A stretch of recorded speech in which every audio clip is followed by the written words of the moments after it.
Hello बच्चों, मैं नेहा चौधरी रसायन विज्ञान की प्रायोगिक कक्षा में आपका स्वागत करती हूँ।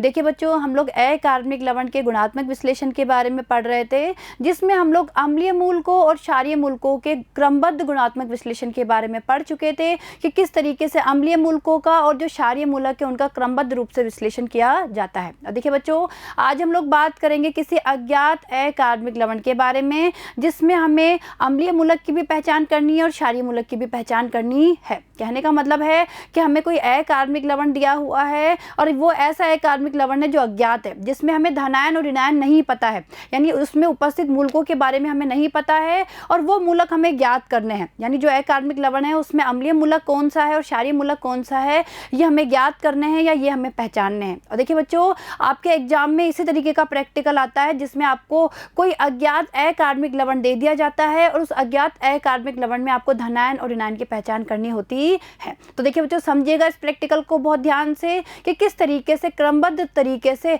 हम दिए गए अकार्बनिक लवण में अम्लीय मूलक और क्षारीय मूलक की पहचान करते हैं। तो देखिए बच्चों, ध्यान दीजिएगा, समझिए उद्देश्य क्या हो जाएगा। दिए गए अकार्बनिक लवण में एक धनायन एवं एक ऋणायन का क्रमबद्ध विश्लेषण करना। देखिए ये हमारा क्या हो गया, उद्देश्य।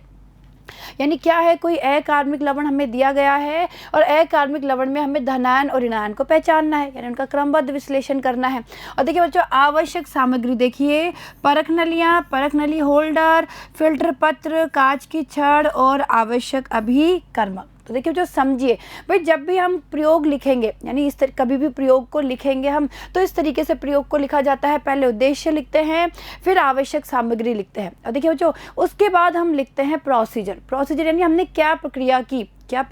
इससे तात्पर्य है कि लैब में हम लोगों ने क्या क्या परीक्षण किए, क्या क्या टेस्ट लगाए, वो हम लिखते हैं। तो देखिए बच्चों, सबसे पहले तो हम चलते हैं लैब में और वहाँ पे दिए गए अकार्बनिक लवण में हम सबसे पहले धनायन और ऋणायन को ज्ञात करते हैं और इस धनायन और ऋणायन को ज्ञात करने के बाद ही हम ये देखेंगे कि किस तरीके से इस प्रैक्टिकल को हमें लिखना है। तो देखिए बच्चों, अभी तो हम लैब में चलते हैं और धनायन और ऋणायन को ज्ञात करते हैं। ठीक है, तो चलिए लैब में।